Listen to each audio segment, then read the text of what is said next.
꽃명상 교실에서는 제 인문학자 최형록 선생님을 모셨습니다.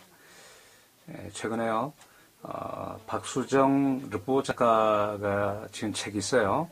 여자 노동을 말하다. 이 땅의 여성 노동자들이 천만이라고 그래요. 일도 해야 되고 가족도 지켜야 되고 상당히 고단한 삶을 사는 그 노동자들이죠. 게다가 비정규직을 중심으로 매우 열악한 그런 노동 조건에 처해 있습니다. 마침 오늘이 38세기 여성의 날이에요. 또 한 곳에서는 해화동 같이 성당 종탑에서 재능 학습지 노조 여성 노동자들이 공농성을 하고 있어요. 이런 참 어려운 시대에 살고 있습니다. 오늘 최영록 선생께서 노동자 민중들의 삶을 좀 더 개선시키기 위한, 변형시키기 위한 그런 주제로 박수정 작가의 여자 노동을 말하다를 중심으로 해서 함께 말씀해 주시겠습니다. 예, 부탁드립니다. 네. 부탁드립니다. 안녕하십니까. 2013년이죠. 예전에 부터 종종 어른들은 출래 불사춘 이런 말씀을 하셨죠. 글자 그대로 봄은 왔는데 불사춘이라 봄 같지가 않구나, 뭐 이런 뜻이 아니겠습니까? 그 말이 오늘날 나름으로 뜻을 가지는 이유는 뭐겠습니까? 아마 이제는 조금 다시 기운을 내기 시작하겠지만 지난 대선 끝나고 나서 유행한 말들 중에 하나가 멘붕이라는 것이었죠. 뭐 풀어서 쓴다면 뭐 멘탈 붕괴, 일종의 뭐 말하자면 콩글리시라고 할 수 있겠죠. 뭐 영어식으로 한다면 멘탈 컬랩스, 정신적으로 뭐 충격을 받아서 무너진 상황, 이런 정도의 뜻인데 충분히 뭐 이해할 만한 결과라고 할 수 있겠죠. 그러나 분명한 것은 어느 정도 예상했던 상황이고, 제가 그 대선 직전에 이 고민 영상 교실을 통해서 백낙청 선생님의 중도 비형론에 입각한 야권 연대에 대해서 비판한 영상을 했을 때 현재 당선자가 청와대에 들어가든 아니면은 야권 단일화 후보가 청와대에 들어가건 약간의 상황 차이가 있겠지만 크게 봐서 투쟁을 하지 않을 수 없는 상황이 전개될 것이다. 뭐 대략 이런 뜻의 강의를 한 적이 있죠. 그래서 우리는 새롭게 투쟁을 해야 될 상황에 있다, 뭐 이렇게 생각합니다.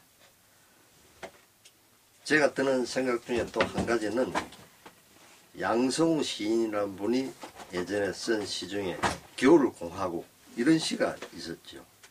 뭐 그것은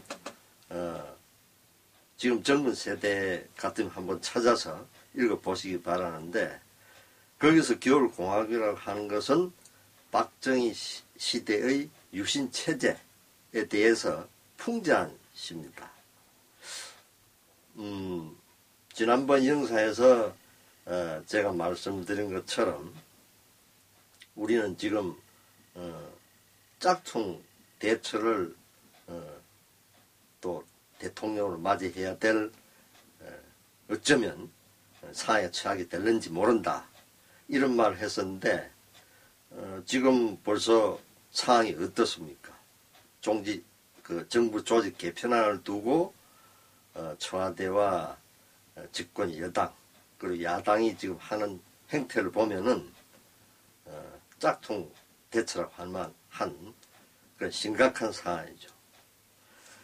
우리가 이 이른바 정신적인 낙담으로부터 다시 출발하려고 스스로 우리 노동자 비롯한 민중이 정신을 가다듬고 새롭게 힘을 내어서 삶을 일구어 나가야 되겠다라고 하는 입장에서 방금 소개해드린 것처럼 박수정 작가의 여자 노동을 막았다라는 책에 대해서 간략히 소개를 해드리고자 합니다. 그래서 우선 책의 내용에 대해서 아무래도 인용을 좀 하고 그 뜻을 얘기하는 방식으로 진행할 것 같습니다. 정신적으로 이런 게 너무 많아서 얻은 건 이제는 어떤 어려움이 닥쳐도 견딜 수 있다는 거죠. 아픔을 많이 겪었으니까요. 그리고 세상을 보는 눈이 달라졌죠. 기존에는 우물한 개구리식이었다면 정말 각도가 시야가 트였다고 할까? 투쟁하면서 이제 아무래도 세상에 많이 눈을 떴어요. 제일 크게 느낀 건 언론이 왜곡 보도를 한다는 거죠. 오죽하면 우리 킴스 클럽을 말하는 거죠. 우리 킴스 농성 들어갈 때 조정동 기자를 못 들어오게 막았겠어요. 이게 엄마들이 다 느끼는 거예요. 세상이 정말 공평치가 않구나. 지금 너무 부자들을 위한 정치를 하는구나. 이걸 몸소 느끼는 거죠. 중간에 생략을 좀 합니다. 그리고 내가 처한 상황에서 어려움을 극복하려고 노력하다 보니까 욕심이 없어지더라고요. 결국 내가 노동조합을 할 때는 내 걸 지키려고 했는데 이제는 버리는 것들이 뭐라 그럴까? 정말 아깝지 않고 희생 같은 걸 깨닫게 돼요.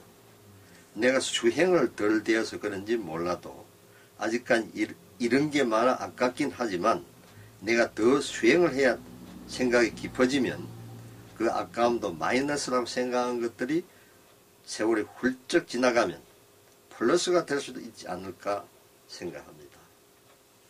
내가 그동안 물질에 대한 욕심이 많았는데 없어 보니까 절제에 대해서도 생각하게 돼요.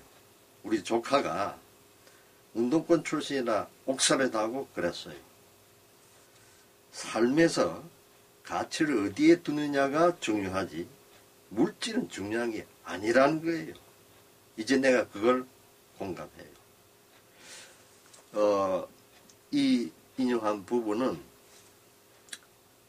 이랜드 일반 노조 홈에버 지부에서 노동자로서 일하는 황옥미 씨가 파업 투쟁한 성과에 대해서 작가 박수정이 물은 것에 대한 답을 이렇게 한 것입니다.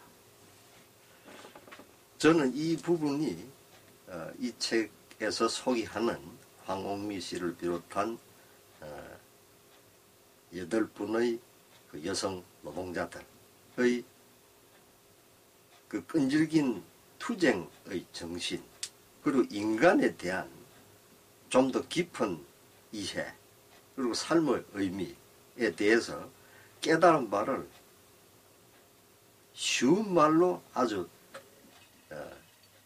깊은 의미를 가지고 표현한 것이다 라고 생각해서 맨 서두에 인용을 했습니다. 그러니까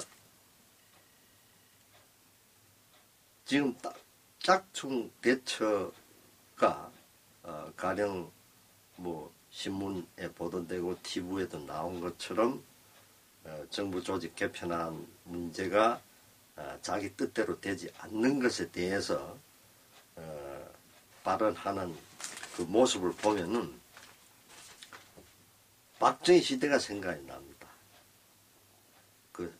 벌써 그 시대를 겪어온 사람들 같으면, 가령 저는 이제 50대 중반인데, 생각나는 것이 당연하고, 뭐, 비교를 하고, 하죠.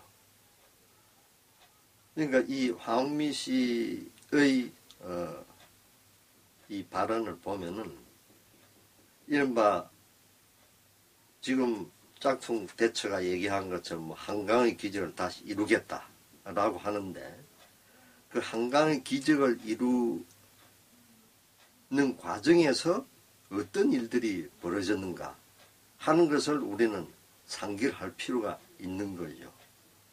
뭐 여러 가지가 있겠지만 간단하게 요약한다면은, 배부른 돼지의 꿈, 그 꿈을 이룩하기 위해서 인간적 가치, 이른바 인권이라고 할 수 있는 거죠.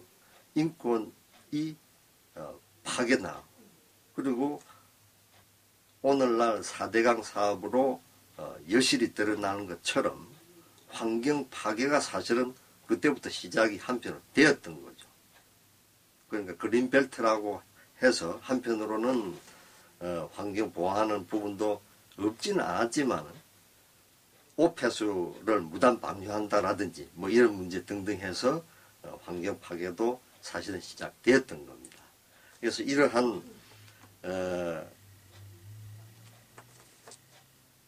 경제성장 지상주의를 짝퉁 대처 정부에서 계속해서 시행하려고 하는 이런 시점에서 황미 씨의 이런 발언은 우리가 한번 생각해 볼 필요가 있겠다라고 보는 겁니다. 이 책은 결국 제가 볼 때는 우리 사상적 전통에 있어서 인내천 사상이라고 하는 부분을 생각하게 만든다. 인내천이라고 하는 것이 뭡니까? 결국은 사람이 곧 하늘이다 라는 뜻이 아니겠습니까? 그만큼 인간적 삶, 인간적 가치가 가장 중요하다 이런 뜻인데,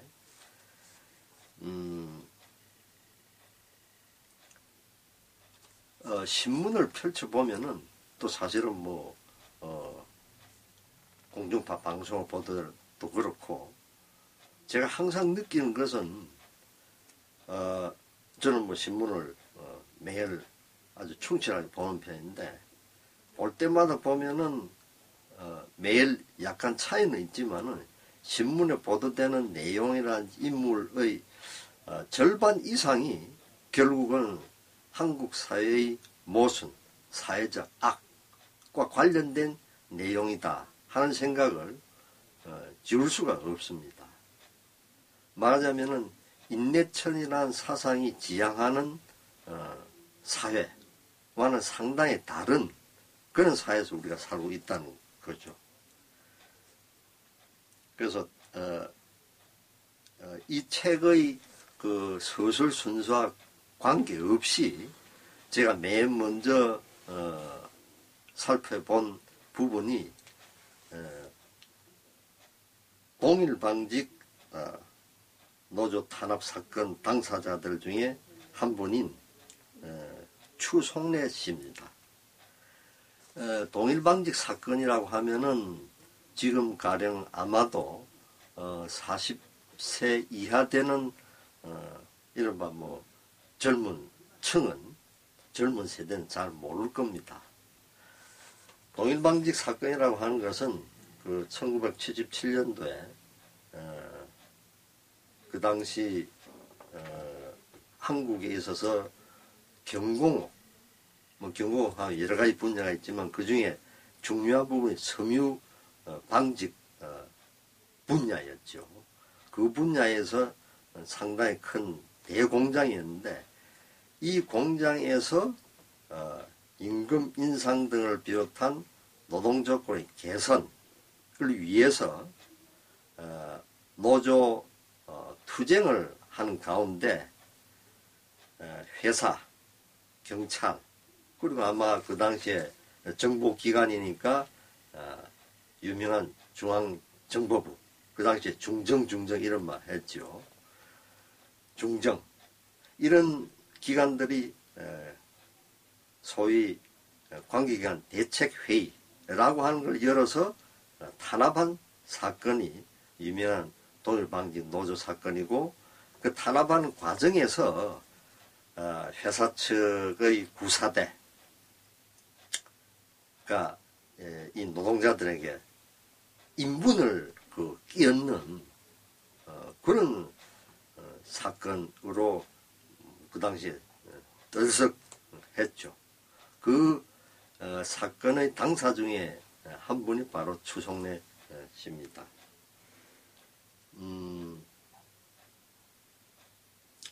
이 주동지에 관한 부분을 보면은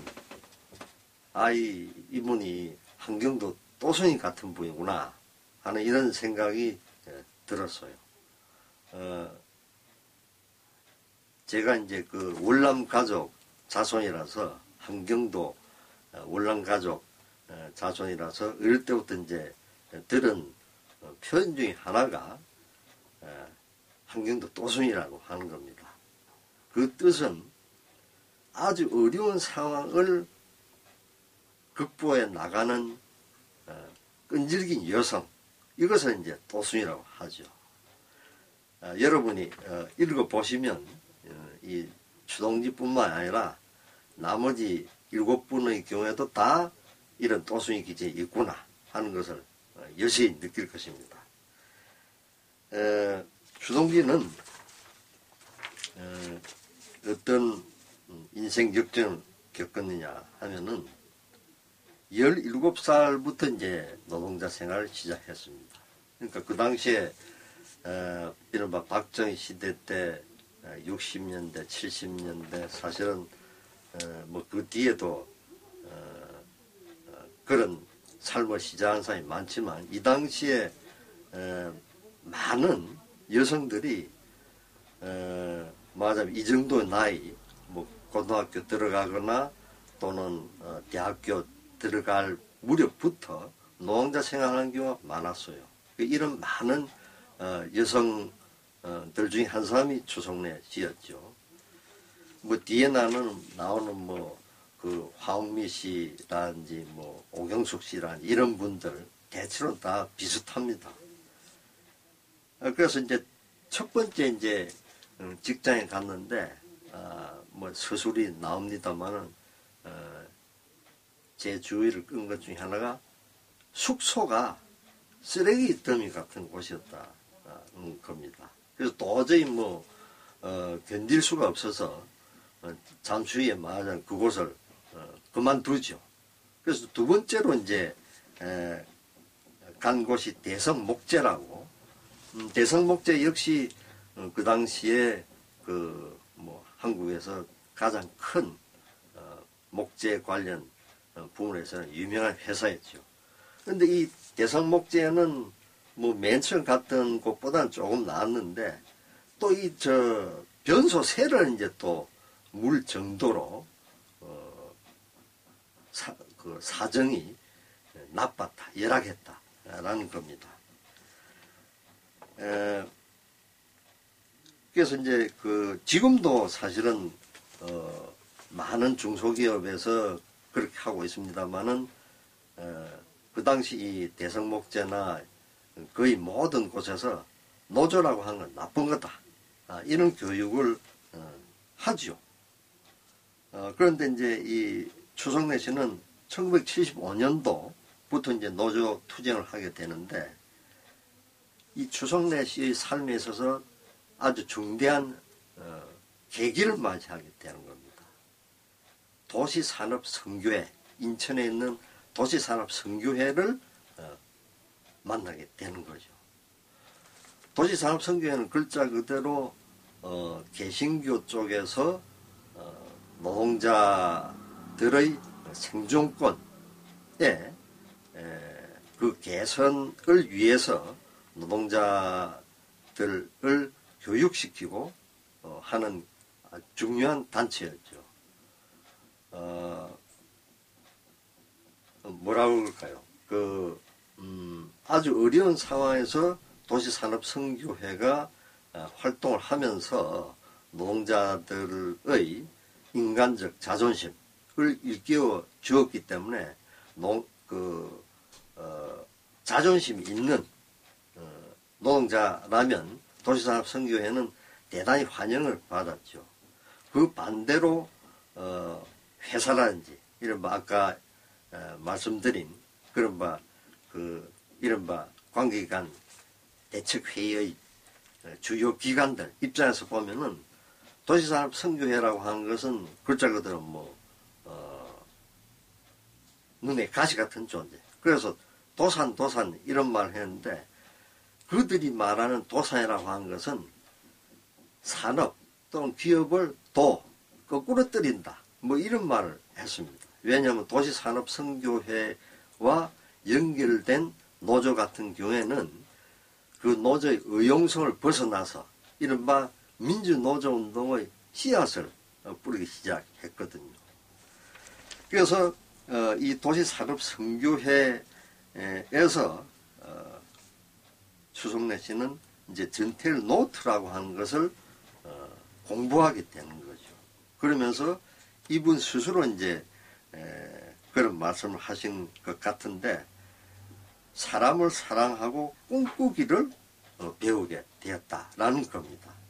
사람이 살아가는 데 있어서 아마 사랑을 한다는 행위하고 꿈을 가지고 자기 생활을 합리적으로 이성적으로 조직해서 열심히 살아간다 라고 하는 것만큼 중요한 것은 없을 것입니다. 그런데 이제 이 추성래 씨의 아주 중요한 체험을 이제 또 잠깐 살펴볼까요? 독일방지 해직 이후 나 10여 차례 넘게 붙잡혀가 조사를 받아야 했습니다. 매번 살아서 나갈 수 있을까 의심했고 발로 차고 주먹으로 때리고 바지 벨트를 풀어 채찍질 해대고 너 같은 거 몇 명쯤 인천 앞바다에 쳐넣어버려도 아무도 모른다. 지도새도 모르게 그렇게 죽여줄까? 이렇게 이제 협박도 당했다는 겁니다. 심지어는 홀딱 벗겨서 정규고문 시킨다. 이렇게 이제 위협도 하는 겁니다. 아주 분노감이라고 할까 그런 것이 들지 않을 수가 없는데 이분 말씀이 이렇습니다. 이 조사 과정에서 얼마나 폭행을 당했으면 내 얼굴 개떡을 만들어 놨다. 이런 표현이 나옵니다. 이런 시대였어요.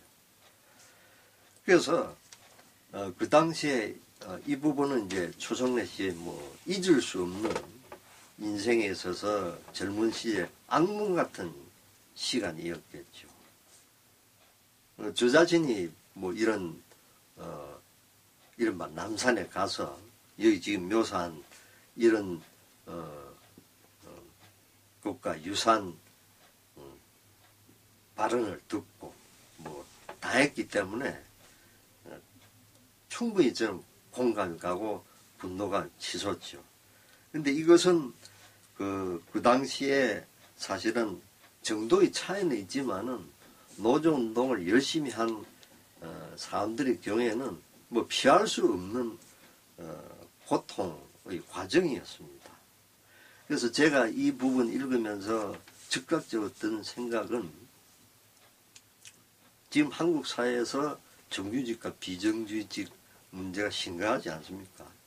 그 문제의 근원은 역시 기업, 이른바 천민자본주의의 주도 세력, 한국의 자본가 계급에 있죠. 그러나 다른 한편에서는 이른바 노동자 계급의 단결, 칼 막스가 말한 전 세계 노동자여 단결하라 라고 하는 그런 명제에 부합하지 못하는 정규직 노동자들의 자세를 반성하도록 하는 부분이 아닌가. 특히 50대 이상의 정규직 노동자들.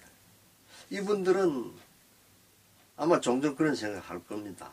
70년대, 80년대, 그리고 90년대 한 중반 정도까지 자기들이 투쟁했던 그런 순간들 아마 친구들하고 얘기하면서 술을 마시면서 그 당시 겪었던 고생들 그러면서 승리했을 때 그 이루 말할 수 없는 그 성취감, 자신감. 그런데 지금 어떻습니까? 깊이 반성해야 될 그런 부분이 아닌가 하는 생각이 들었습니다. 그래서 불규칙으로 말하자면은 정규직 특히 정규직 50대 남성 노동자들의 경우에는 업경대에 자신들의 오늘날 살아가는 모습을 좀 비춰볼 필요가 있다. 업경대라고 하는 것은 뭐 불교에서 나오는 하나의 뭐 실화적인 부분이라고 할 수 있는 거죠. 불교에서 말한 업이라고 하는 것은 간단히 말하자면 내가 자기 자신을 스스로 반성하는 이 시점 이전에 어떤 말을 하고 어떤 행동을 했는가 하는 것을 비추본 거울이라는 것입니다. 아주 중요한 부분이죠. 이 주석래 씨는 어떤 말을 또 하고 있냐면은 밀알 한 알이 땅에 떨어져 썩지 않으면 한 알 그대로이지만 땅에 떨어져 썩으면 100배 열매를 거두리다 라는 말을 자주 되새겼다는 겁니다. 아마도 뭐 제가 알기로는 이 말이 이제 성경 구절에서 나온 말인 걸로 알고 있는데 이런 자세를 특히 정규직 50대 남성 노동자들이 자신들의 지나온 그 투쟁의 기억들을 다시 되살려서 비정규직 뭐 남성만 당연히 아니지 않습니까? 우리가 칼 마르크스 뭐라고 그랬습니까? 거기 뭐 여성 남성 구별을 했습니까? 무슨 국적을 따졌습니까? 인종을 따졌습니까? 종교를 따졌습니까? 전 세계 노동자여 단결하라 라고 한 말을 우리는 다시 상기하고 그 정신에 부합하는 행동이 무엇인지를 생각해야 될 것입니다. 그래서 이 추석래 씨의 삶에 관한 박수정 작가와의 대담을 보면은 이 추석래라는 노동자 이분은 불교식 표현을 말하자면 수처작주 입처계진의 삶을 살아왔구나 하는 생각이 듭니다. 수처작주란 뜻은 어떤 곳 또는 어떤 상황에 있더라도 내가 삶의 주인이 된다. 입처계진, 내가 서 있는 지금 이곳 또 이 상황에서 모든 것이 진리가 되도록 하라. 뭐 이런 불교의 실천적 정신을 아주 잘 드러내는 말인데요. 이 수처작주 입처계진의 이라는 삶의 자세는 사실은 이 8인 노동자들 모두의 삶에 녹아 있습니다.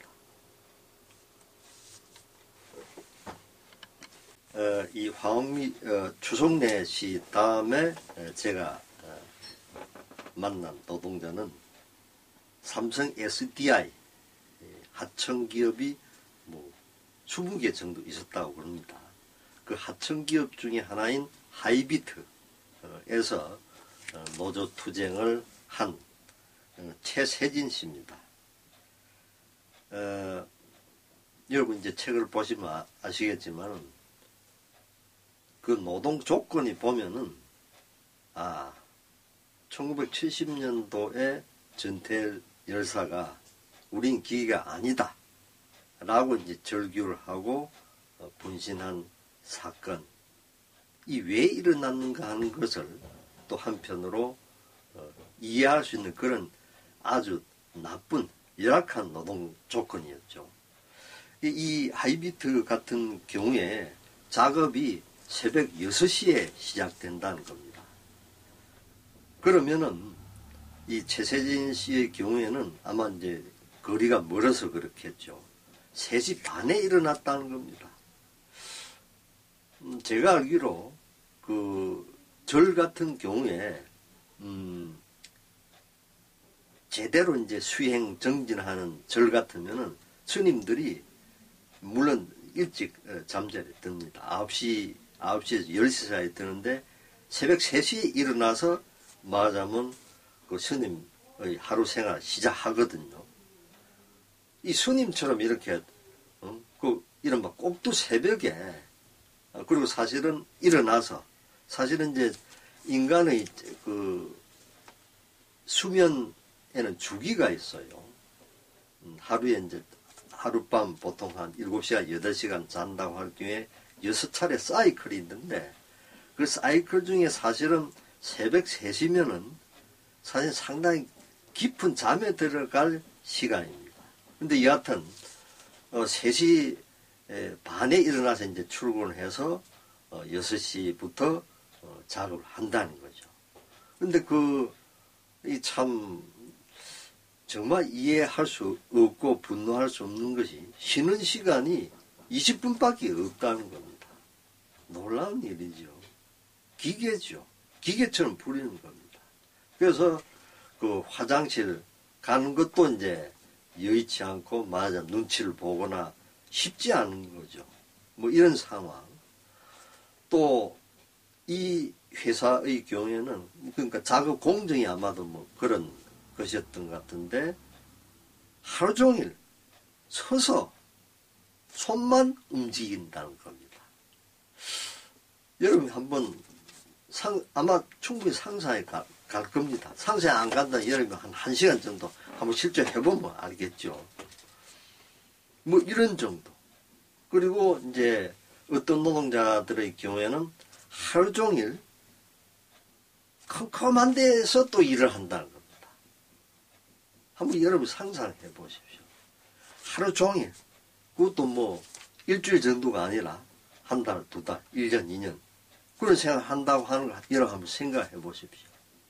인간의 생활이 아니죠. 이런 생활을 하지 않을 수 없는 그런 노동 조건. 그래서 그런 데다가 이 하이비트뿐만이 아니라 기본적으로 자본주의적 체제에서는 말하자면 노동 시간을 최대한 착취하고 이른바 노동 생산성을 올리기 위해서 이제 이놈들 머리를 항상 짜지요. 그럴 경우에 얘들 하는 말은 보통 그 합리화라는 말을 합니다. rationalization 이런 걸 이제 우리말 하자면 합리화 이렇게 되는 거죠. 그런데 그 합리화는 사실은 전혀 합리화가 아니죠. 여하튼 그 합리화의 내용 중에 하나는 그 하이비트 같은 경우에 초 단위로 그 작업 공정에 대해서 세밀 조사를 해서 1초라도 말하자면 쟤들 입장에서 볼 때 자본가 기업 입장에서 볼 때 낭비가 안 되도록 어떻게 이제 작업 공정을 짤 건가 이런 궁리를 한다는 겁니다. 뭐 지금 이 영상을 보고 있는 분들 중에 적지 않은 분들이 그 뜻을 아마 잘 아실 것입니다. 그래서 이제 이 최선신 씨도 말하자면 노동 조건 개선하기 위해서 투쟁을 하게 되는데 이제 그 삼성 하면은 뭐 무엇보다도 전자 산업과 관련해서 뭐 국제적인 기업이 아니겠습니까? 그런데 이 친구들이 말하자면은 이 최첨단 전자 기술을 이용해서 최세진 씨처럼 노조 투쟁하는 사람에 대해서 감시를 한다는 겁니다. 그래서 보면은 내가 누굴 만나거나 어디를 가거나 뭘 하면은 바로 문자가 온다는 겁니다. 협박을 하는 거죠. 그러니까 네가 어디서 뭘 하는 거 우리는 다 지켜보고 있다. 우리가 그런 상황에 처한다 하면 얼마나 삶이 위축이 되겠습니까? 말도 안 되는 상황이죠. 그런데다가 사실은 뭐 지금도 그런 일이 벌어지고 있는 걸로 알고 있습니다만 그 당시에 사실 비일비재했던 것 중에 하나가 이런 노조 투쟁을 하면은 삼성만 그런 게 아니죠. 모든 기업이 다 그랬다고 볼 수 있는데 간부 직원이나 회사 직원들을 그 노조 투쟁하는 노조원 집에 보내서 협박을 하는 겁니다. 당신 뭐 아들이나 딸이 맞으면 빨갱이단 말이지. 이런 식으로. 그럴 경우에 뭐 이렇게 나쁜 일이 벌어질 것이다. 라는 식으로 협박을 한다는 거죠. 그래서 이걸 보면은 저는 그 일본계 고등계 형사가 생각이 났어요. 그러니까 일제시대 때 고등계 형사는 그 뭐 악명 높은 놈들이죠. 뭐 고등계 형사란 놈들 하는 것하고 뭐가 다릅니까? 지금도 사실은 각 사업장에서 노조 투쟁할 경우에 기업에서 노조를 사회상 무력화시키는 수단이 뭡니까? 업무 방해 죄지요. 그리고 손해배상 소송 놓는 손배소 하는 거. 이건 사실 이른바 노동 상권을 유명무실화 하는 진짜 악법이죠. 저는 벌써 뭐 그런 말이 나왔던 걸로 기억이 납니다만 이 짝퉁 대처정부 하에서 국회의원들이 국민들의 세금으로 세비를 받아가는 사람으로서 양심이 있다면은 이 21세기 첨단 전자산업의 시대에 이런 말도 안 되는 악법들 고쳐야 되는 겁니다. 업무방해죄라고 하는 것을 노동운동에 무차별적으로 무조건적으로 적용시키는 이런 인권 탄압, 이 아프리카 같은 나라에서나 일어날 수 있는 일이 아닙니까? 제가 알기로는 거의 세계에 이런 나라 없습니다.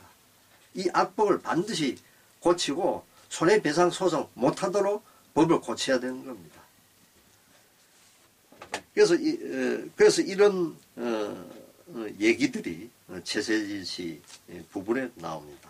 그리고 세 번째가 맨 처음에 제가 인용한 홈웨브 투쟁 노동자 황웅미 씨입니다. 황모 씨 경우에도 여러분 읽어보면 아시겠지만은 수납팀에서 일을 했는데 수납팀장이 이제 새로 와서 그러니까 노조 투쟁이 이제 본격적으로 시작되면서 이제 아마도 강경한 입장을 이제 보여주려고 교체를 했겠죠. 이 친구가 이제 뭐 팀 회의를 하는 가운데 나는 노조 와해시키러 왔다. 이런 말을 공공연히 한다는 겁니다. 정말 있을 수 없는 일이죠. 협박이죠. 공갈 협박이죠. 그러니까 만약에 사실은 기업에서 업무방해죄의 원래의 뜻을 사실은 부당하게 반인간적으로 확대 적용시키는 식으로 한다면은 이놈은 사회 공갈 협박죄로 잡아 넣어야 될 놈이죠. 여하튼 그런 식으로 한다는 겁니다. 여기에 대해서 이제 황미 씨는 당연히 뭐 앞서 얘기한 추성래 씨나 또 최재신 씨나 또 뒤에 이제 언급할 분들처럼 인간적으로 자존심이 상하는 겁니다. 그렇지 않습니까? 아까 얘기한 인내천에 대해서 자세히 모른다고 하더라도 사람이 살아가는 데 있어서 주체성이라고 하는 것은 다른 식으로 말하자면 인간적 자존심이죠. 이 자존심을 어떤 내용으로 어떤 방식으로 발현하느냐라고 하는 것이 어떤 면에서 보면 그 사람의 삶이라고 할 수 있는데 이런 인간적 자존심이 얼마나 상했으면은 이분이 이런 말을 하는 겁니다. 와신 상담 원수를 갖고자 고생 견딘다. 이런 표현이 나오는 겁니다. 원수란 말이 나오는 겁니다. 사실 굉장히 강한 표현이죠. 이런 여성분들의 마음이 얼마나 인간적 자존심이 상하고 불공정에 대해서 분노를 하면 이런 표현이 나오냐 이겁니다. 그래서 당연히 이 황미 씨의 경우에도 앞서 뭐 노동자들의 경우와 마찬가지로 구사대와 이제 충돌하게 되고 또 손해배상 소송을 당하게 되고 또 당연히 어떻게 되겠습니까? 해고당하는 거죠. 그러면서 이제 이 황미 씨 하는 얘기가 그런 얘기를 합니다. 자본주의 체제의 실상을 알게 되는 거예요.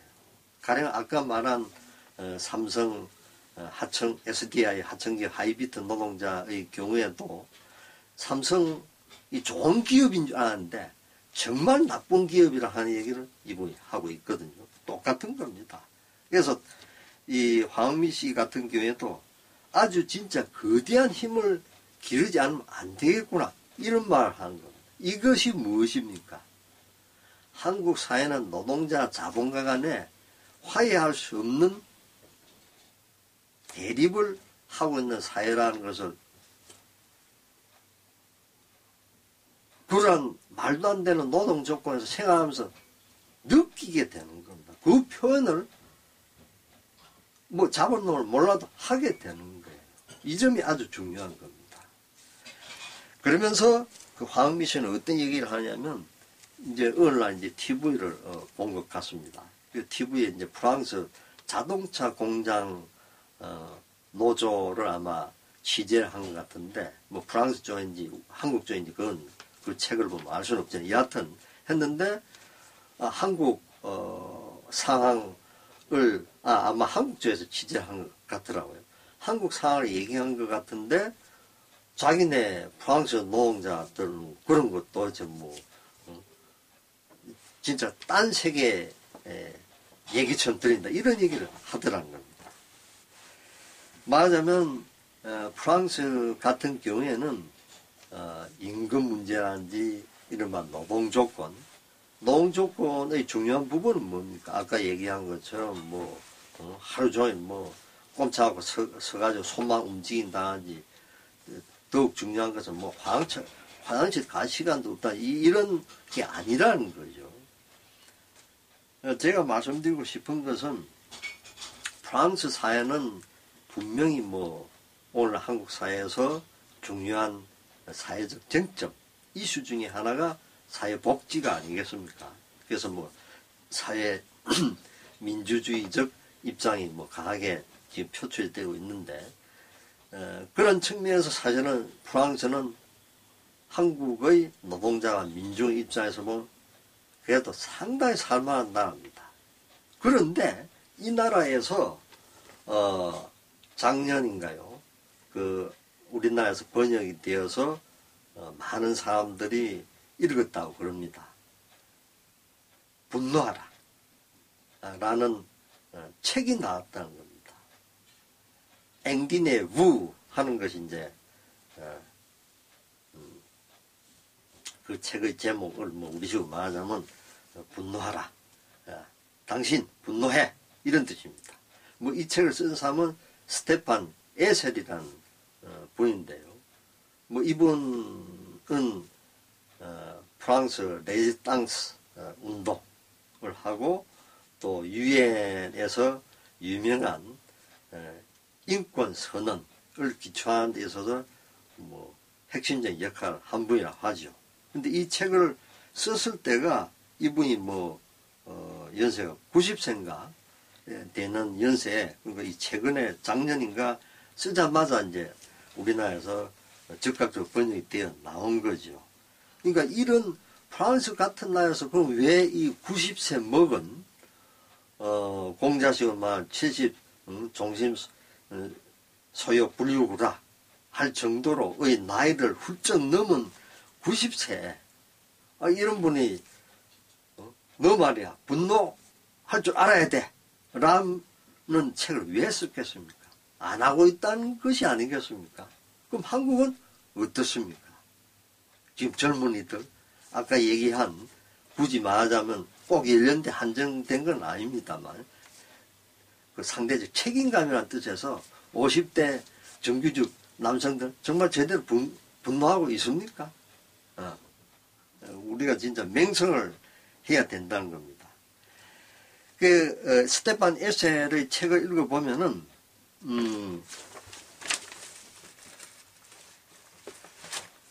이 책이 말하자면 그 원본입니다. 아마 뭐 이 책 읽은 분들도 있을 텐데 제가 알기로는 뭐 국내 유명한 출판사에서 이분의 뭐 자서전 이분은 돌아가셨죠. 얼마 전에 돌아가셨죠. 뭐 착각한지 뭐, 여하튼 이분 그 자서전을 낸다고 그러더군요. 그래서 이 상당히 작은 책자입니다. 근데 이 책을 읽어보면은 분노하게 되는 마음에 공명을 이제 얻게 되는데요. 이 안에 있는 내용 성찰해 볼 만한 내용이 있는데 그 중에 하나 굳이 인용을 하자면은 이런 말을 하고 있습니다. 정치적, 경제적, 지적으로 책임을 지고 있는 자들 그리고 사회 전체가 오늘날 평화와 민주주의를 위협하고 있는 금융시장의 전 세계적 독재에 대해서 해야 할 일을 그만두거나 제가 이제 약간 의역을 하자면 그 위력에 놀라서 가만히 있어서는 안 된다. 이런 말을 하는 겁니다. 간단히 말해서 불의스러운 삶의 조건에 대해서 분노감을 자연스레 느껴야 되고 그 느낌을 이성적으로 판단해서 그 불의스러운 조건을 개혁해야 된다라는 것이 이 책의 요지죠. 그래서 이 부분이 생각이 났다는 것이고 그럼 프랑스의 그 아까 인용한 공장 노동자 경우에 말하자면 우리는 당신네들만 그렇게 살지 않는다. 어떤 측면에서 그렇게 당당하게 자신있게 얘기할 수 있는 사회가 그냥 공짜로 만들어졌을까요? 아마 그렇게 생각하면 바보는 없겠죠. 예를 들면 이런 겁니다.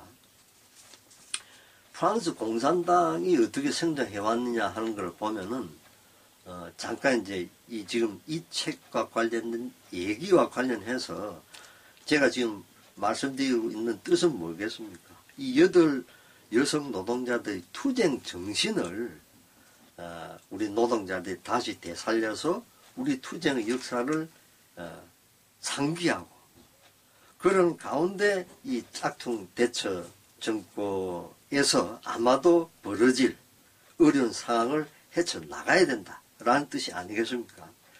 이 프랑스 공산당의 역사를 잠깐만 보자면은 사실은 이 스테판 에셀은 뭐 프랑스 공산당 당원은 아니었어요. 말하자면 온건한 사회주의자 이렇게 볼 수 있는 분인데 이분이 이제 만약 레스탕스고 우리나라 뭐 그 사실은 뭐 프랑스만 그 레스탕스에 해당한 분들이 누굽니까? 독립운동가들이고 그 중에서도 이른바 그 사회주의적 운동가들 아닙니까? 뭐 아닌 사람들도 이른바 우익적 독립운동가들도 있었지만은 이 좌익적 말하자면 마르크스주의적 세계관에 입각해서 독립운동을 한 분들 사실 제대로 알려져 있습니까? 여전히 잘 안 알려져 있죠. 굉장히 심각한 것입니다. 그래서 그 보면은 스테판 에셀 역시 이제 레지스탕스 일원이었죠. 레지스탕스는 간단히 말해서 우리나라 독립투사들처럼 목숨 걸고 한 사람들입니다. 그런데 그 레지스탕스 운동에 있어서 일반적으로 역시 우리나라처럼 이렇게 편협한 국가에서는 뭐 두골이라는 사람 쪽만 알려져 있지 프랑스 말하자면 공산주의자를 하는 거 거의 모르죠. 그런데 사실은 이 레지스탕스 운동하는 데 있어서 그 전체를 본다면 프랑스 공산당이 굉장히 중요한 전체 운동 그러니까 레지스탕스 운동 나치 저항 투쟁이죠. 당연히 뭐 무장투쟁이 들어갔던 것인데 이 운동하는 데 있어서 이 좌파 전체의 말하자면 대독투쟁, 반나치 투쟁에서 조율하는 역할을 공산당이 했던 겁니다. 그런데 이 공산당, 프랑스 공산당을 그 프랑스 정부가 합법적인 당이었어요. 우리나라보다 훨씬 얕은 간단한 선진국가였고 지금도 사실 선진국가죠. 물론 제국주의 문제에 빠뜨릴 수 없지만 말입니다. 이 공산당 기관지가 있을 거 아닙니까? 리만 이때, 저는 이제 이걸 인류애 이렇게 이제 번역했습니다. 뭐 인류라는 뜻도 있고 뭐 인간성 이런 뜻도 있습니다. 근데 아마도 인류애라고 하는 게 적절하겠다. 왜냐하면 프랑스라는 나라는 프랑스 대혁명의 정신이 이어왔던 살아있는 나라고 그 중에 하나가 제가 지난번 영상에서 말한 것처럼 프라니떼, 형제애지요. 뭐 형제애는 다른 식으로 말하자면 뭐 인류애로 볼 수 있으니까 그런 정신을 뭐 살린 기관지 이름이다. 뭐 이렇게 이해합니다. 그래서 이 인류애라고 하는 신문을 폐간을 시켜요. 그 이유가 뭐겠습니까? 나치에 대해서 당연히 뭐 비판하고 또 기존의 프랑스 자본가 계급이라는 정권의 우유부단함이라고 하는 것을 비판했기 때문에 이제 폐간을 시키죠. 그리고 나아가서 그다음에 또 공산주의자들 체포를 해요. 잊지 말아야 될 거는 프랑스 공산당은 합법적인 당이었습니다. 프랑스는 그런 나라였으니까. 여러분 그거 아십니까? 프랑스는 경찰들도 노조가 있는 나라입니다. 우리나라 뭐 꿈도 못 꾸는 나라죠. 여하튼 그런 일이 벌어지고 프랑스 같은 경우에도 이제 1940년 5월인가요? 제 기억에 5월인 걸로 기억이 되는데 이제 나치가 이제 점령을 합니다. 그래서 2차 세계대전 사에 관한 책을 보면 히틀러가 참모들하고 유명한 에펠탑 앞에 서서 있는 그런 사진도 있는데 아마 1940년도 5월로 기억이 되는데 나치가 말하자면 프랑스를 점령하면서 들어선 비시 정권이라고 있죠. 뭐 우리식으로 말하자면 부일 그러니까 일본을 도와준 놈들 해가지고 이제 단죄를 하지 않습니까? 그런 것처럼 비시 정권이 이제 들어섰는데 이 비시 정권이 들어서기 전인 1940년 3월 4일 날 프랑스 공산당 국회의원이 있었는데 44명을 제명을 시키죠. 중요한 거는 제명보다도 반역죄로 이제 재판을 하는 겁니다.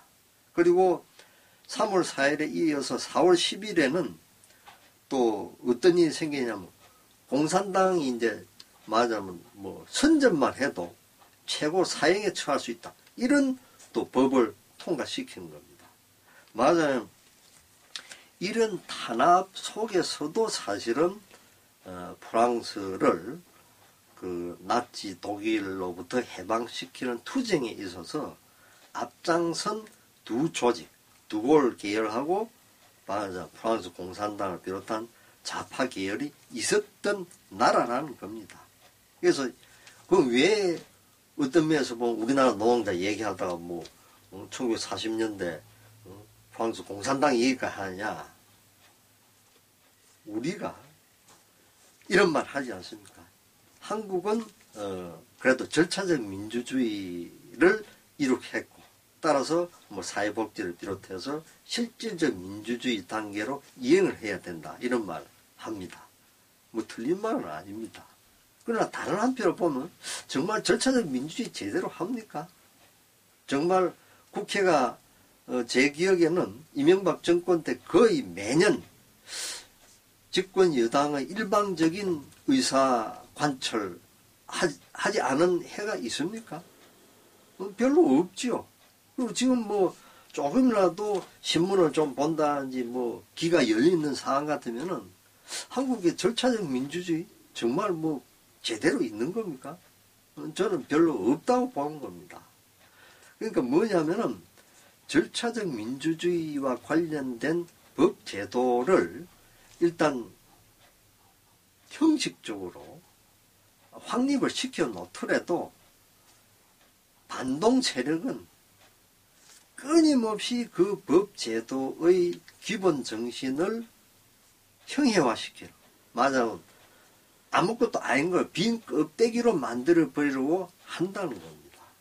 그래서 투쟁은 사실은 항상 하지 않을 수 없는 것이 자본주의 체제라는 겁니다. 그래서 특히 이제 우리는 5년 동안 뭐 제가 볼 때는 이명박 정권이 사실은 노동자 비롯해서 농민 거의 전 민중에 대해서 사실 선전포고를 했던 정권인데 이 선전포고 연장선상에 이제 우리가 또 다시 들어간 거죠. 그래서 이런 엄연한 상황을 우리가 제대로 보고 용기를 내어서 끈기 있게 투쟁해야 된다는 뜻에서 1940년대 프랑스 얘기를 잠깐 한 것입니다. 그래서 이런 부분을 보면서 이제 또 드는 것이 이 짝퉁 대처라는 분이 무슨 말을 또 했습니까? 국가 안보를 또 강조를 하더군요. 저는 말이죠. 뭐 제 여건이 그래서 초등학생 때부터 사회신문을 봤습니다. 그 당시는 한자가 많았어요. 저는 그거 다 찾아보면서 또 다 읽었습니다. 또 정치 뉴스 거의 빠짐없이 들었습니다. 우리 부친이 여하튼 보수적인 분이지만 여하튼 정치에 관심이 많아서 항상 뭐 시간이 나면 라디오 틀어놓고 저도 당연히 들었죠. 그래서 제가 그 당시 60년대 70년대 상황 특히 이제 60년대 같은 제가 어린 시절 초등학교 시절로 한 시절인데 제가 기억을 많은 부분 하고 있죠. 그런데 60년대나 70년대나 80년대, 90년대, 2000년대, 지금 2010년대 들어왔는데도 있는 나라에서는 국가 안보 얘기 안 할 데가 없어요. 나는 말입니다. 진짜 우리 국민들이 정면으로 봐야 될 것이 국가 안보가 도대체 뭐냐 말이야. 누구를 위해서 하는 안보냐. 국민의 생명과 재산을 보호하는 게 안보 아닙니까? 그런데 우리나라 진짜 국가 안보가 국민의 생명과 재산을 정말 잘 보호했습니까? 나는 별로 안 했다고 봅니다. 이른바 정권 안보, 독재 정권, 그리고 무능한 정권들의 안보를 국가 안보라는 말로 거짓말을 한 거죠. 진짜 엄청난 거짓말입니다. 아니 도대체 나의 생명과 재산을 보호하지 않는 사람이 도대체 어디 있습니까? 그것을 대한민국이라는 국가적 차원에서 볼 때 국가 안보 이렇게 되는 건데 정말 국가 안보 제대로 하게끔 해야 되는 겁니다. 난 안보 찬성합니다. 그런데 지금 누굽니까? 국방장관 후보자 김병관이라는 사람 지금 청문회에서 뭐 문제되는 인물 뭐 거의 문제되지 않는 사람이 없지만 그 사람 무기중개업자였다고 하지 않습니까? 경향신문을 보십시오. 거기에 보면은 김병관이라는 사람이 왜 안 되어야 되냐 하는 이유를 전직 말하자면 군 출신들이 무기중개업체에 가서 어떻게 하고 있는지에 대해서 얼마 전에 보도된 바 있어요. 그 중에 보면은 제가 사실은 뭐 이거 보도되기 전에 작년에 파퓰러 미케닉스라는 책자가 있습니다. 그 책에서 시크릿 워라는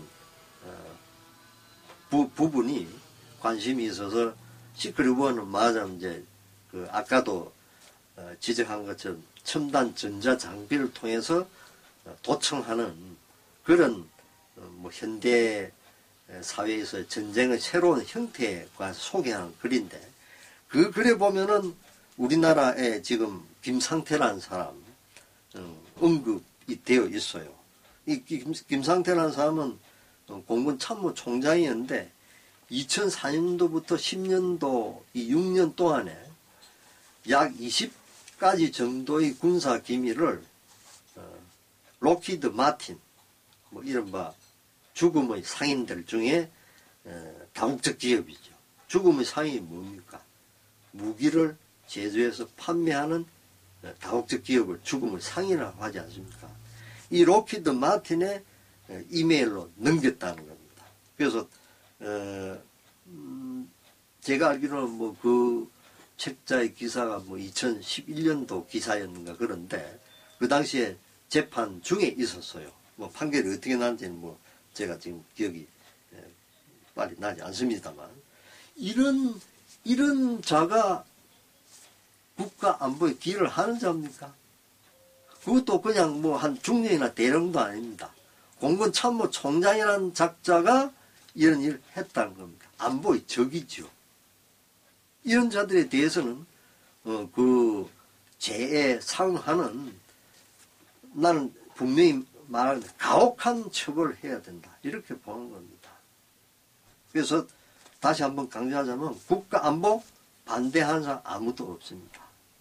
누구를 국민을 무엇을 위해서 생명과 재산을 위해서 하는 안보 제대로 해야 되는데 거기에 어긋나는 그것에 반하는 정책을 편다. 그놈들이야말로 국가 안보의 적이죠. 누가 적입니까? 그래서 이런 걸 보면은 이 황미 씨가 아까 얘기한 것처럼 아주 진짜 거대한 힘을 빌려야 된다. 이런 말을 이제 하지요.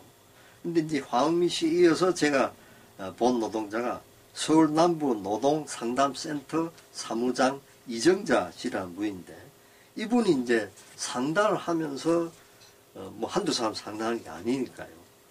느낀 바를 이제 얘기를 하는 겁니다. 그 보면은 노동자들은 사용자한테 자신이 그 사람을 통해서 밥을 벌어먹고 산다 라고 생각하니까 사용자 하는 말 믿어야 한다 이렇게 생각한다는 겁니다.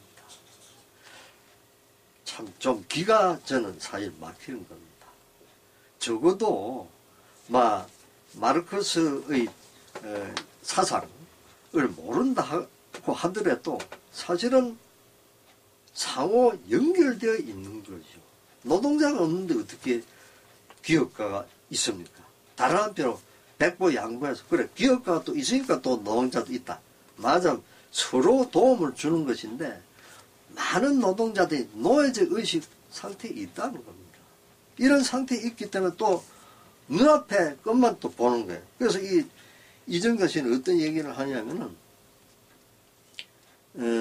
나 잠깐 이전에 이 부분과 관련해서 그러니까 노동자들이 사실 노동자 계급 의식이 없다는 부분과 관련해서 제가 참 개탄스럽다. 뭐 이정가 씨도 마찬가지죠. 이렇게 생각하는데 제가 존경하는 그 우리 선조들 중에 한 분이 매월당 김세습입니다. 그래서 이 김세습이 뭐 많은 사실 시뿐만이 아니라 불교 관련 글이라든지 뭐 산문을 남겼는데 그 중에 보면은 예민의 맞아 백성을 사랑하는 뜻이라는 글이 있어요. 그 글 내용을 잠깐 소개해 드린다면 나라에 쌓인 재물은 모두 백성들이 마련한 것이며 윗사람들의 옷과 신발은 바로 백성들의 살 가죽이며 음식 요리는 백성들의 기름이며 궁전과 수레도 백성들의 힘으로 이룩된 것이며 세금과 곡물 그리고 모든 용품도 죄다 백성들의 피땀으로 만들어진 것이다. 김시습 이분이 살던 시대는 언제입니까? 1400년대 중반이었거든요. 세종대왕 시대였어요. 물론 뭐 여러분 아마 대체로 알겠지만은 세종대왕 다음에 문종이라는 분이 있고 그 다음에 이제 문종의 아들이 이제 단종 아닙니까? 이 단종 어린 조카를 뭐 결국 죽음으로까지 몰아가면서 쿠데타를 일으킨 놈이 세조지요. 뭐 세조가 나름대로 한 일도 있지만 그 과정에서 사실 인간적으로 있을 수 없는 범죄 행위들을 하죠. 여기에서 대항 한 사람들이 뭐 사육신 그리고 또 뭐 생육신도 있지 않습니까? 생육신 중에 한 분이 이 김시습인데 김시습은 맞아 사육신 그 시신을 수습해서 그 노량진 그쪽에 맞아 안장하고 지금도 노량진 쪽에 한번 가보시기 바랍니다. 거기 가면 아직 있습니다. 여하튼 이른바 이제 지금부터 한 600년 전 분이고, 뭐하자면 뭐, 역사 시대 구분을 하자면은 조선시대 중세에 말하자면 뛰어난, 뭐 천재라고 하는 거 다 아시니까, 뛰어난 지성인인데, 이분이 말하자면은 봉공왕조 자체가 지탱되는 것은 백성의 피땀이다 하는 얘기를 한단 말이에요. 그럼 뭐 오늘날 적어도 그 논리에서 보더라도 노동자들이 왜 기업가 덕분에 살고 있다 이런 생각을 왜 하느냐 이겁니다. 지금이 도대체 어떤 시대인데 이런 뒤떨어진 사고방식 넘어서야 되는 거죠. 네. 그래서 제가 지난번 영상 교실에서 운동권이 우리가 맞아 민중의 삶을 인간답게 하기 위해서 강조한 것이 뭡니까? 학습해야 된다는 거 아니었습니까? 김수습이라는 분은 이른바 유불선, 뭐 선이라고 하는 건 도가를 말하는 건데, 그 당시의 말하자면 동양 사상에 대해서 두루 통했던 분이죠. 그런데 김수습만 하더라도 뭐 김수습은 물론 같은 시대의 서양 사상가들의 경우에도 비슷하지만은 말하자면 오늘날 자본주의 체제가 유지되는 노동, 그 노동에 대해서 과학적으로 파악한 분이 칼 막스 아닙니까? 잉여 노동의 착취라고 하는 아주 중요한 개념, 사상이죠. 이런 칼 막스의 사상을 책자가 얼마나 많습니까? 번역된 거, 뭐 그것을 해설한 책, 또 나아가서 오늘날 21세기 상황에서 어떻게 막스의 사상이 어떤 측면에서 우리가 개성할 수 있고 따라서 어떻게 해야 될까라는 그런 문제의식을 담은 책자들, 글들, 인터넷 들어가서 검색해보면 얼마나 많습니까? 우리가 어려워도 제가 자꾸 강조하듯이 전태 열사처럼 어려운 상황 이라 하더라도 학습하지 않으면 짐승 또는 짐승과도 못한 삶을 살아갈 수밖에 없다는 겁니다. 그래서 사실은 노동투쟁에서 중요한 부분이 노동 시간을 단축하는 거죠. 최근에 일단 현대자동차에서 뭐 주간 2교대제 한 것 자체는 상당히 중요한 의미를 가지고 있는 거죠. 이걸 좀 더 확대시키고 모든 분야에 있어서 그런 식으로 가도록 투쟁해야 되는 과제가 놓여 있는 거죠.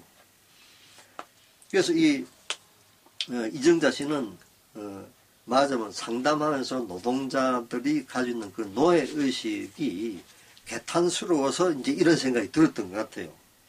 삶이 착하다고 하는 것, 이것하고 현명하다 하는 것, 이거 어떻게 다른 건가?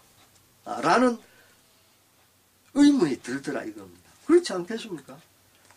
그래서 이정자 씨는 이런 말을 하는 겁니다. 순박하게 저항하지 않고 시키면 시키는 대로 하고 어떤 문제가 있어도 바라거나 표현하지 않고 시키는 거, 이게 이제 보통 착하다라고 한다는 겁니다. 그리고 이제 그런 걸 갖다 이제 인내심이 강하다라고 하는 걸 어려서부터 배웠고 그렇게 살아왔기 때문에 노동자들이 말하자면 그런 비굴한 자세를 보인다라고 정확하게 이제 지적을 하고 있다는 거죠. 그러면서 이제 우리가 이정자 씨의 일터뿐만이 아니라 뭐 이분 이제 상담소에 있지만은 여전히 제가 볼 때는 우리나라 그 노동자들, 그러니까 여러분 알다시피 우리나라 전체 산업에서 고용 비율로 보면은 제 기억이 정확하지는 않습니다. 대략 뭐 근사치라고 할 수 있을 텐데 10% 정도가 이제 대기업, 10% 조금 안 될 겁니다. 10% 안 되는 사람들이 이제 대기업에 있고 나머지 90%에서 아마 크게 보면 95%까지가 중소기업에 있습니다. 그러니까 아마 이정자 씨가 주로 상담한 사람들 그 중에 이제 대기업도 있는 것 같습니다. 방송사 직원 얘기 나와 하는데 주로 이 중소기업 노동자들인 걸로 우리는 추정할 수 있죠. 이 중소기업 노동자들의 노동조건 진짜 열악하죠. 근데 이 열악한 상황이라고 하는 것을 맞아 농자개업의 조건에 대해서 과학적으로 학습하고 그리고 인디네부 했다시피 분노해서 투쟁하지 않으면은 그 삶이 어떻겠냐라고 하는 건 이건 충분히 상상해 가시죠. 그래서 이정자 씨 이런 말을 합니다. 우리나라 노동자의 지닌 맹점 이런 표현을 합니다. 자기 권리를 알고 실천하려는 의지가 굉장히 약해요. 이런 표현이 나옵니다. 여러분 이 이정자 씨의 판단에 대해서 반대합니까? 그러니까 있는 그대로 사실 이런 상황이다 이겁니다. 그래서 우리가 해야 될 일이 결국 뭐겠습니까? 권리를 제대로 알려면 학습해야 되죠. 그런 열악한 노동 조건을 개선하는 투쟁하려고 하는 의지를 아까 여성 노동자가 그랬죠. 와생상당 원수를 갚으려고 얼마나 자존심 상한 그런 표현을 하겠습니까?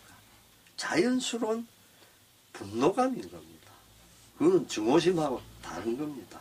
정의감의 다른 측면은 불공정과 불의에 대한 분노감이거든요. 예. 그래서 이정자 씨의 판단이라고 하는 걸 보면은 아까 언급한 최세진 동지 그러니까 삼성 SDI 하청업체 하이비트에서 일한 노동자가 이런 말을 하는 겁니다. 그러니까 노조 투쟁하면서 자본은 SDI뿐만이 아니라 말하자면 삼성그룹이라고 하지 않습니까? 그룹 전체 차원에서 구조조정하고 있구나 라는 생각이 들더라는 겁니다. 정확하게 파악한 거죠. 근데 학습을 하지 않으면은 간단히 말해서 기업 또는 자본이 무슨 생각하고 있는지를 어떻게 파악을 하겠습니까?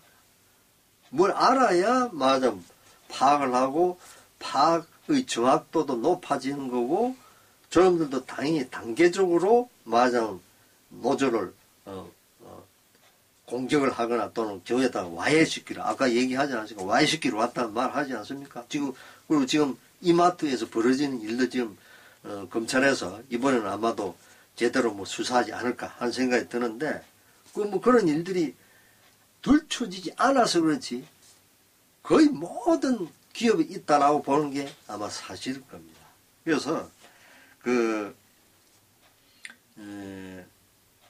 맞아 학습을 해야 전체 상황을 볼 수 있다는 말씀을 제가 다시 강조한 거고 이정자 동지가 다음에 하는 부분 이 부분 역시 굉장히 중요한 부분입니다.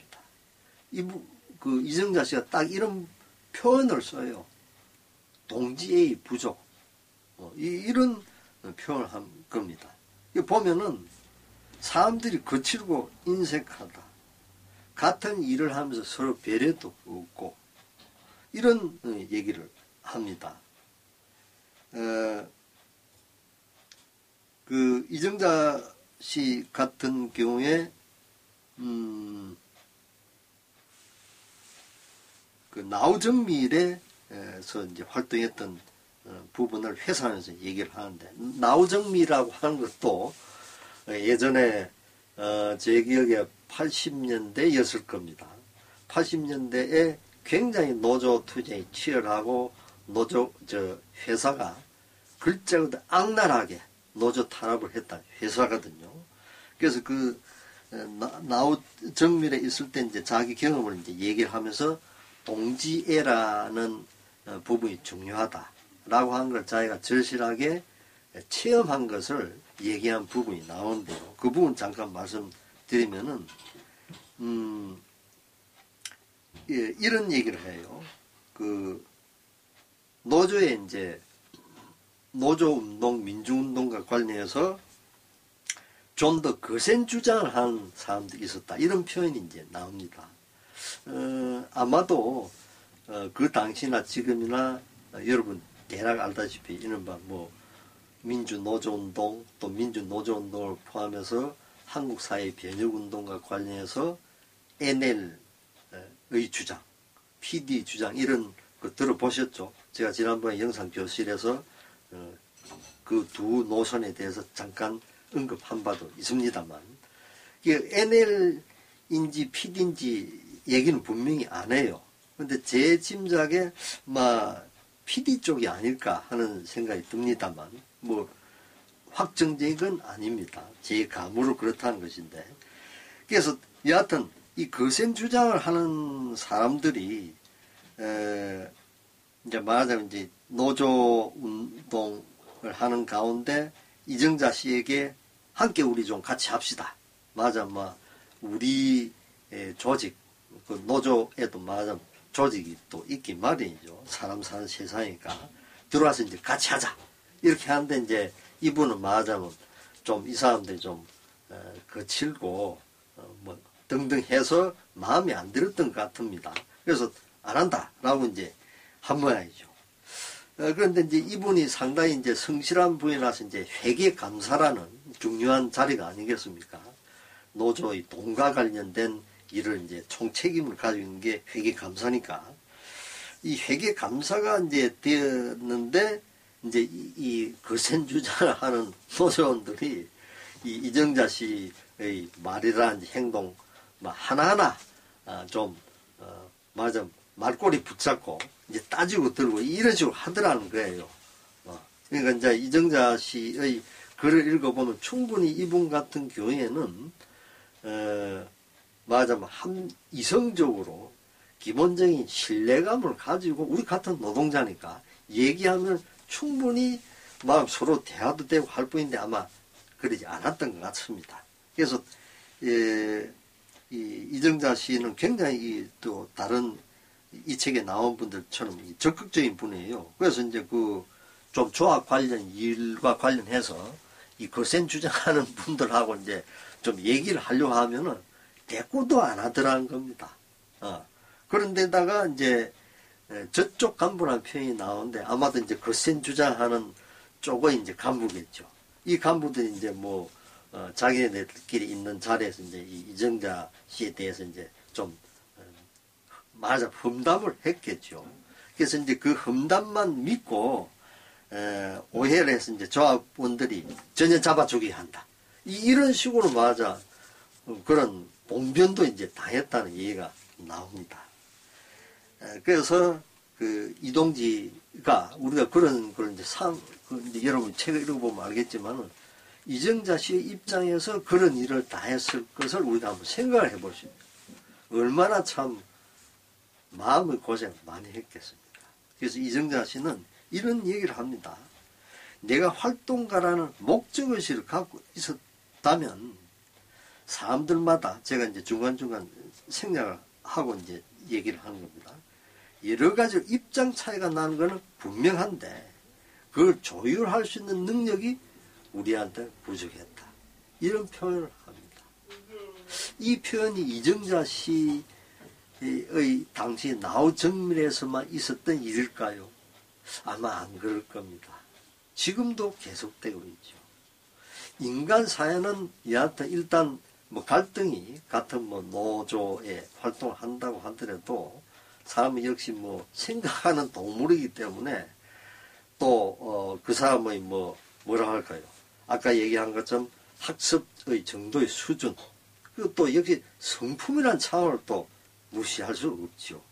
간단히 해서 진짜 성품이 좋고 간단히 훌륭한 사람도 있지만 그래서 친하게 지내는 사람도 있지만 저 사람 왜 저러나 이런 사람들도 있지 않습니까? 그래서 이런 성품이 다르기 때문에 갈등은 사실은 피할 수 없는 거죠. 문제는 그 갈등을 어떻게 해결해 나가느냐라는 것이 그 사람의 사람됨이라든지 그 노조면 노조 또는 어떤 인간 조직에 있어서의 성숙성이 아니겠습니까? 그래서 이런 인하 단결에 대한 이정자 씨의 지적은 굉장히 중요하다. 그리고 오늘 지금 우리 자신의 문제라는 생각이 드는 겁니다. 그와 동시에 사실은 제 자신이 몇 년 전부터 특별히 또 생각해온 것 중에 하나고 마침 또 저만 그런 생각하겠습니까? 지도력의 문제죠. 리더십을 뭐 이거는 사실은 노조 운동을 비롯해서 모든 인간 조직에 있어서 사실은 아주 중요한 문제가 아니겠습니까? 그래서 이 지도력의 문제와 관련해서 사실 뭐 제가 관심 가지고 있는 안토니오 그람시도 이제 그런 얘기를 하고 하는데 또 다음에 또 그 문제 또 따로 다룰 기회가 있으리라 봅니다만 결국 그 지도력이 형성이 되고 뭐 간부를 선출하든지 이런 관련돼 지도력 형성이 되고 그 지도력을 중심으로 해서 노조 투쟁을 해 나간다고 할 때 그 지도력은 착각하지 말아야 될 것은 이제 지도자의 입장에 선 사람들은 자기 혼자 지도력 다 한다고 생각해서는 안 되겠죠. 동시에 그 노조 구성원들이 저 지도자가 제대로 지도력을 발휘할 수 있게끔 공감하고 또 진짜 공정하게 비판하는 자세들 이런 성숙한 자세를 우리가 형성해 나가야 된다라는 생각이 드는 겁니다. 그래서 제가 이제 시를 짧게 하나 소개를 하려고 합니다. 뭐냐면 그 김선우 시인이라는 제가 뭐 좋아하는 시인들이 특별히 좋아하는 시인들이 몇 사람 있습니다. 그 중에 한 시인이 이제 김선우라는 여성 시인인데 상당히 긴 시인데 짤막하게 중요한 부분이라고 생각되는 부분 인용을 하자면요. 앞부분 생략하고 온몸에 얼음이 박힌 채 살아온 한 여자의 일생에 대해 빈 그릇에 담기는 의혈의 투명한 슬픔에 대해 세상을 유지하는 노동하는 몸과 탐욕한 자본의 폭력에 대해 중간에 잠깐 생략합니다. 사랑을 잃지 않겠습니다. 그 길 밖에 인생이란 것의 품위를 지켜갈 다른 방도가 없음을 압니다. 가냘프지만 함께 우는 손들, 자신의 이익과 상관없는 일을 위해 눈물 흘리는 그 손들이 서로의 체온을 엮어 짠 그물을 검은 하늘로 던져 올릴 때 하나씩의 그물코, 또 중간에 잠깐 생략합니다. 온갖 정교한 논리를 가졌으나 아무 일도 하지 않은 채 옛 파르티잔의 도시가 무겁게 가라앉아가는 동안 수만 개의 그물코를 가진 하나의 그물이 경쾌하게 띄어 올려졌다. 공중천막처럼 펼쳐진 하나의 그물이 무한 하늘 한역에서 하나의 그물코가 되는 그 순간 별들이 움직였다. 또 중간에 생략합니다. 지금 마주본 우리가 서로의 신이다. 나의 혁명은 지금 여기서 이렇게 뭐 이런 시입니다.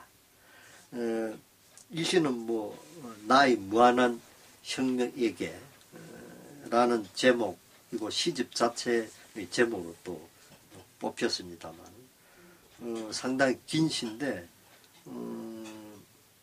약간 어떤 측면에서 어렵죠. 어려운데 이 시를 제가 읽으면서 이제 보는 것은 여기서 이제 김 시인이 지금 맞으면 우리가 서로의 신이다 하는 중요한 표현이 나오죠. 근데 이 시는 저는 이제 김 시인 시집을 여러 번 읽어봐서 이해를 좀 하는데 제가 이해하는 바에서 이 시는 뭐 그리스도교적인 신이 아닙니다. 오히려 동학에서 말하는 인내천에 가까운 신이죠. 그리고 김 시인은 제가 알기로는 뭐 사실은 불교 상당히 깊이 좀 알고 있는 그런 시인이고 불교 신문이라는 중요한 불교계의 신문에 사실 원효대사에 대한 소설을 지금 뭐 쓰고 있고 지금 발표되고 있죠. 뭐 그런 시인인데 여기서 말하는 그물코라고 하는 것, 그물이라고 하는 것이 뭐겠습니까? 사실은 이 그물코라고 하는 것이 불교식에서만 인드라망을 이제 아마 이분이 그렇게 상징한 것 같고 인드라만 그물코라고 한 것은 불교에서 말한 영기적 삶을 사실 뜻하는 거거든요. 제가 그러니까 김 시인이 말하고 제가 이해하는 바는 뭐냐면 아까 이정자 씨가 얘기한 것처럼 동지애라는 측면에서 그 동지애가 지도력과 결합되어야 된다는 것이고 그것은 불교식으로 말하자면 동체대비라고 하는 겁니다. 동체대비 뜻이 뭡니까? 여러분 즉각적으로 뭐 감이 딱 잡히죠. 글자 그대로 뭐 같은 몸으로 생각하는 큰 자비심 이런 뜻이 아니겠습니까? 그걸 뭐 내식으로 풀어 쓴다면 내가 당신이고 당신이 내인 그렇기 때문에 어떻습니까? 서로 자비심을 베푼다. 이것을 김시인은 뭐라고 그랬습니까? 지금 마주봐 우리가 서로의 신이다 이렇게 표현하는 거거든요.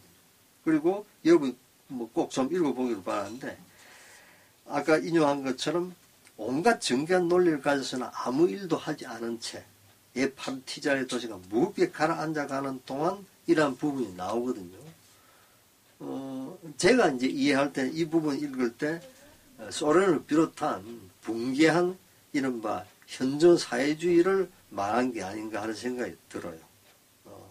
뭐 아닐 수도 있지만 저는 하여튼 그런 생각이 떠올랐다는 겁니다.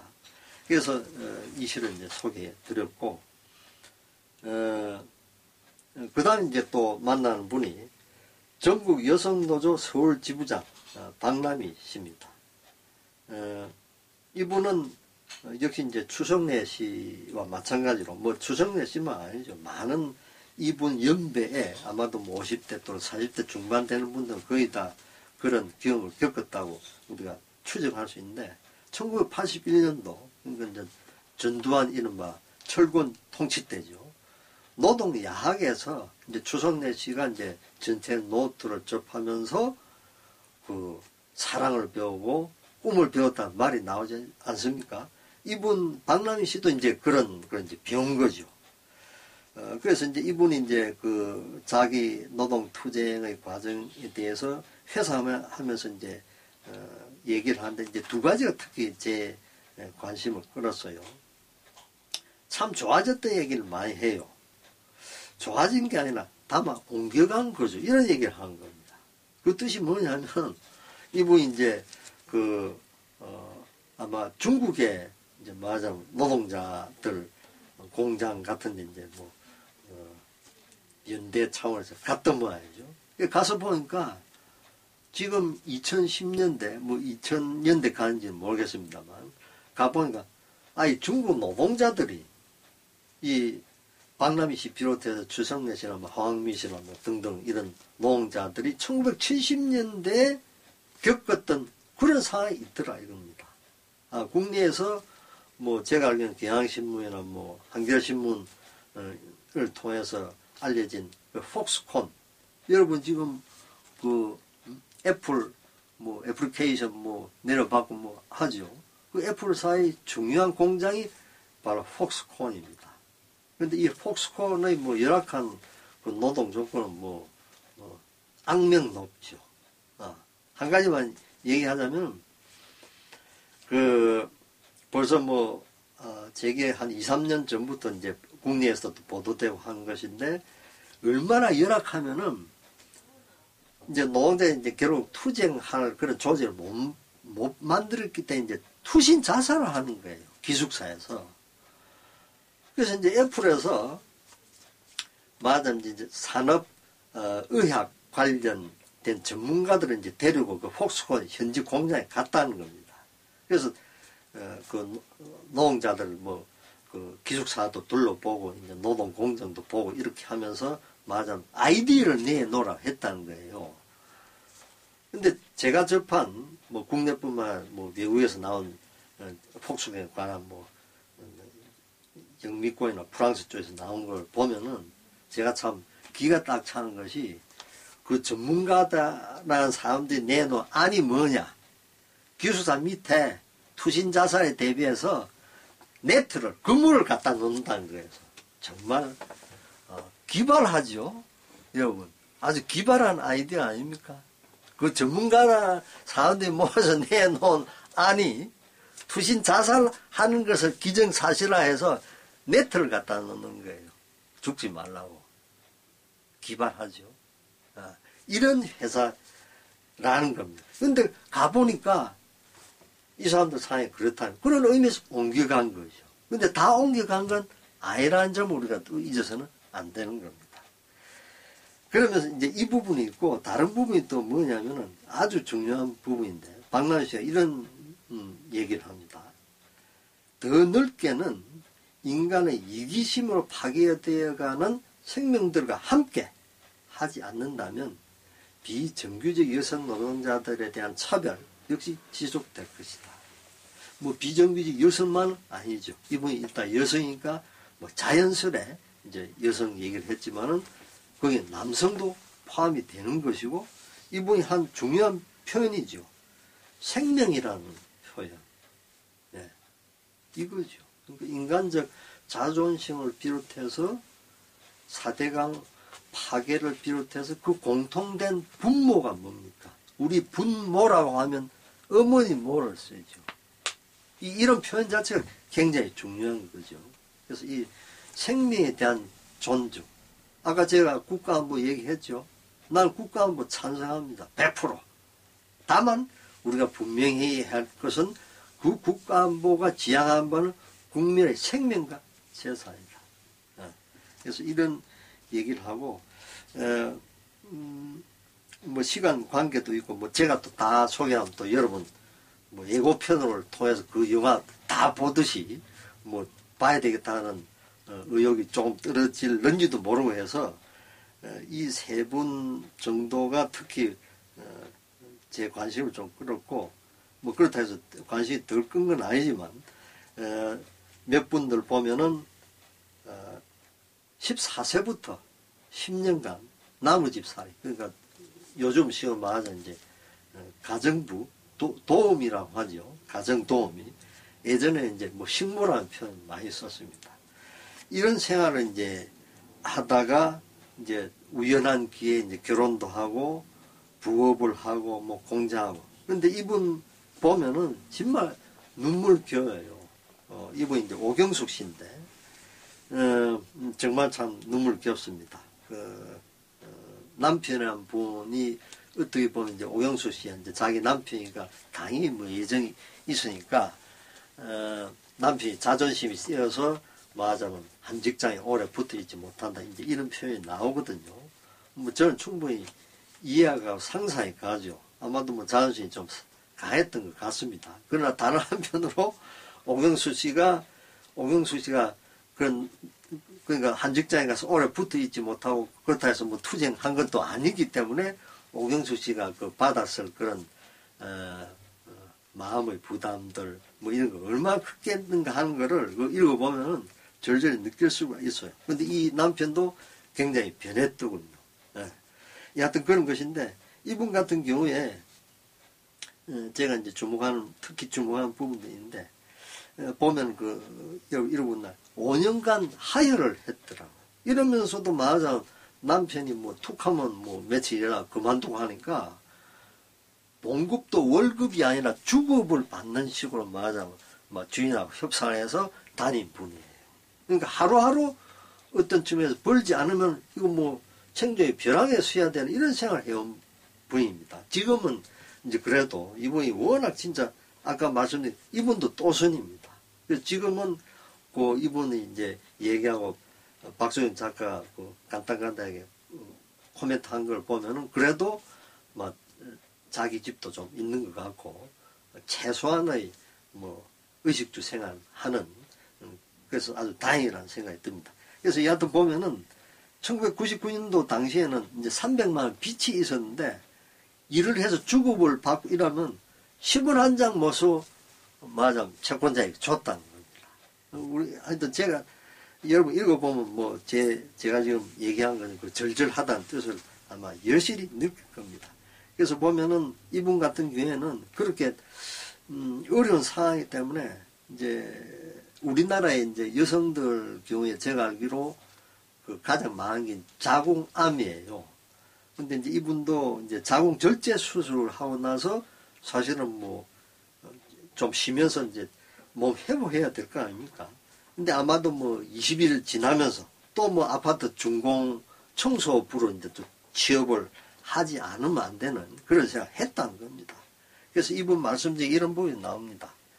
없는 사람은 있는 사람만 살려주고 깔려 먹히는 거죠. 이런 표현이 나옵니다. 와신 상담 원수를 갚고자 이런 마음을 토한 거죠. 아마도 이제 이분은 노조 활동은 뭐 안 한 분이고 또 뭐 성품 차이도 아마도 있으니까 뭐 그런 경험도 없고 뭐 표현도 안 나죠. 너무도 짝을 이루는 표현 아니겠습니까? 네. 그리고 이제 마지막으로 이분 하신 말씀 중에 나오면 어떤 부분이 나오냐? 나는 어느 정도 기반 잡으면 남도 돕고 살아야죠. 실제로 그렇게 살고 계시더라고요. 이것이 인간이 가지고 있는 가능성이죠. 자기가 이렇게 진짜 말이죠. 하루하루 생존의 벼랑에 서 있으면서도 이런 생각을 한다는 겁니다. 인간의 숭고함이라고 하는 게 우리가 느낄 수가 있죠. 우리가 결국 노조 투쟁하고 사회를 변혁시키겠다고 하는 것의 뜻이 뭡니까? 인간적 자존심과 관련된 숭고한 생각, 가치, 거기에 입각한 생활, 이것이 아니겠습니까? 그래서 하여튼 제가 감동받지 않을 수가 없었습니다. 그래서 우선 이 정도 하고 줄이자면은 김희영 씨 얘기, 하연이라는 이제 뭐 20대일 겁니다. 20대 이제 아르바이트생 얘기가 나오는데 정말 참 절절한 내용들입니다. 그래서 이제 이 8분의 삶을 보면은 제가 이제 말씀드리고자 하는 것은 아까도 말씀드린 것처럼 멘붕 이런 상태에서 벗어나서 새롭게 이 짝퉁 대처 정권 하에서 어떻게 인간적 자존심을 가지고 인간의 숭고한 가치를 내 삶의 현실로 만들기 위해서 투쟁해야 하는가 라고 하는 문제의식을 우리가 다시 새롭게 제기해야 되는 것이고 또 그 방도를 우리가 이제까지 투쟁해온 자산으로부터 찾아야 되겠죠.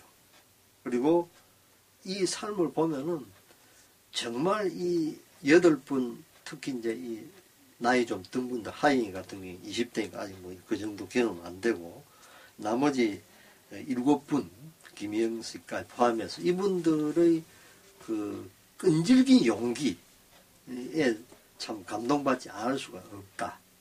그래서 굳이 얘기하자면은 뭐 오늘 세계 여성의 날인 만큼 상대적으로 여성과 남성 같이 가야 되는 거 아닙니까? 그래서 우리가 뭐 평생 동반자 얘기도 하지 않습니까? 그래서 상대적으로 남성 노동자들이 이 8 노동자들의 삶을 통해서 분발해야 되겠죠. 용기를 내고. 그러면서 이제 마지막에 보면은 제가 관심 가진 안토니오 그람시 생각이 납니다. 순전히 경제적인 혹은 이기주의적 정욕적인 모멘트는 뭐 때, 계기 이런 뜻이죠. 순전히 경제적인 혹은 이기주의적 정욕적인 때, 계기로부터 윤리적이고 정치적인 때, 계기로의 이행 혹은 객관적인 것으로부터 주체적인 것으로의 이행 그리고 필연성으로부터 자유로의 이행이라고 하는 것이 변혁운동의 과제고 그 이행을 제대로 하기 위해서 헤게모니를 수립해야 된다. 이런 얘기를 합니다. 그래서 전에 제가 사실 한번 얘기했던 걸 다시 한번 얘기하자면 그람시는 이런 헤게모니론과 관해서 이런 얘기를 합니다. 어떤 사회집단 정부 권력을 장악하기에 앞서 이미 지도자가 될 수 있고 실로 지도자가 되어야 한다. 이런 말을 합니다. 그래서 이 8번 특히 뭐 하인이 빼놓고 그 일곱 분들의 경우에 보면은 지도자적 삶을 살아온 분이죠. 그러니까 많은 같은 동료 여성 노동자들은 물론이거니와 남성을 포함한 모든 우리 남한의 노동자들이 자기 삶을 반성할 수 있는 그런 삶이다 라고 하는 것을 이 책을 통해서 느끼고 또 끈질긴 용기를 내야 하고 그리고 학습해야 된다 이겁니다.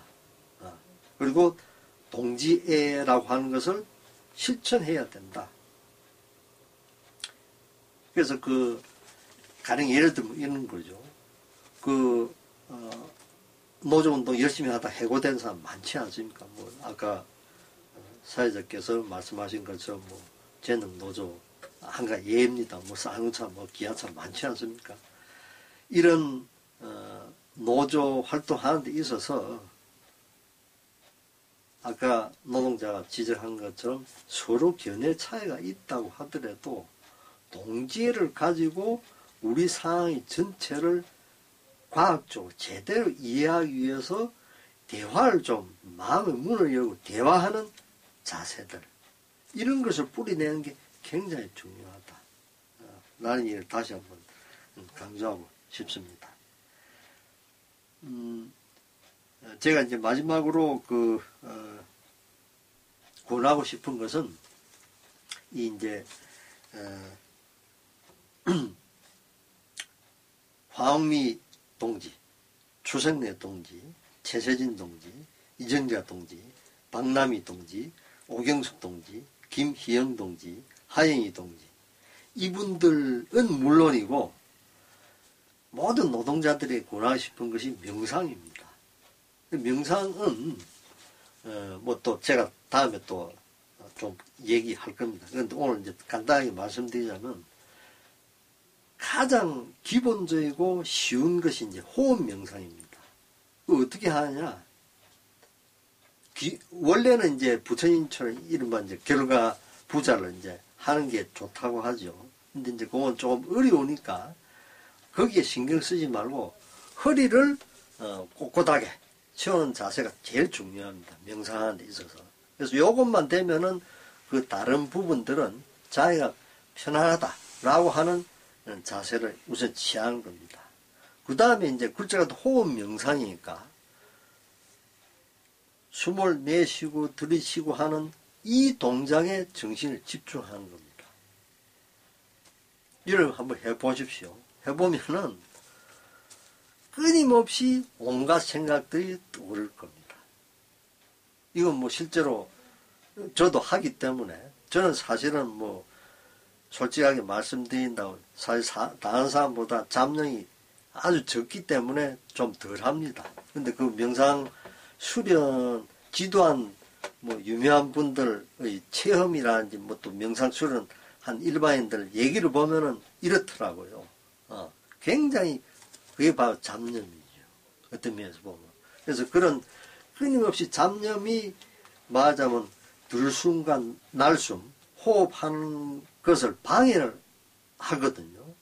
근데 그럴 경우에 재빨리 내가 숨을 쉬고 들이쉬고 하는구나 라는 것이 집중하라는 겁니다. 쉽지 않은 일입니다. 근데 이 일을 최소한 하루에 한 번이라도 5분 정도 하기 바랍니다. 바쁜데 아마 여러분 대체로 바쁠 겁니다.